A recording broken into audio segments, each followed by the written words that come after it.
Љупчо Дон Николовски бил трошаџија и се расфарал со државни пари, а во меѓувреме СДС должела 50 милиони за субвенција на земјоделците, констатираат од ВМРО ДПМН.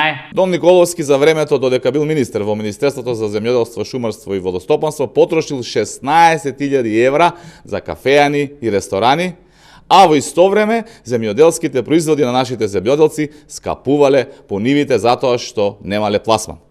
Од сите сознанија кои ги имаме се доаѓа до заклучок дека Дон Николовски поголем дел од времето го поминувал на патувања и репрезентации во кафеани, отколку да биде на терен и да ги решава проблемите на земјоделците.